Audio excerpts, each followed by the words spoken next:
Chhota Udepur local crime બ્રાન્ચે Bodeli police station વિસ્તારના કડાછલા ગામે ₹38,925નો ભારતીય બનાવટનો વિદેશી દારૂ ઝડપી પાડ્યો।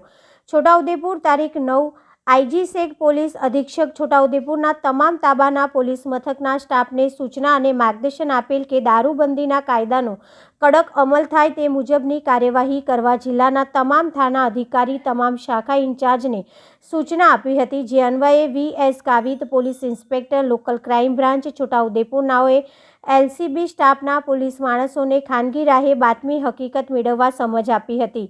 જેના અમલીકરણ માટે એલસીબી સ્ટાફના પોલીસ માણસો બોડેલી પોલીસ સ્ટેશન વિસ્તારમાં પેટ્રોલિંગમાં હતા। તે દરમિયાન બાતમી હકીકત મળેલ કે કડાછલા ગામે રહેતા રાજેન્દ્રભાઈ બાલુભાઈ તડવીએ પોતાના કબજા ભોગવટાના રહેણાંક મકાનના ધાબા ઉપર ભારતીય બનાવટના વિદેશી દારૂને સંતાડી રાખી તેવી બાતમી હકીકતના આધારે રાજેન્દ્રભાઈ બાલુભાઈ તડવીના ઘરે જઈ રેડ કરી ભારતીય બનાવટના વિદેશી દારૂ કુલ કિંમત 38,925નો મુદ્દામાલ ઝડપી પાડી પ્રોહિબિશનનો કેસ શોધી કાઢી બોડેલી પોલીસ સ્ટેશનમાં ગુનો રજીસ્ટર કરાવી કાયદેસરની કાર્યવાહી હાથ ધરવામાં આવેલ છે। તેમજ આ ગુનામાં સંડોવાયેલા આરોપી રાજેન્દ્રભાઈ ઉર્ફે ભોટિયો બાલુભાઈ તડવી રહેઠાણ કડાછલા ટાંકી ફળિયા તાલુકો બોડેલી જિલ્લો છોટાઉદેપુરની ધરપકડના ચક્રો ગતિમાન કર્યા છે।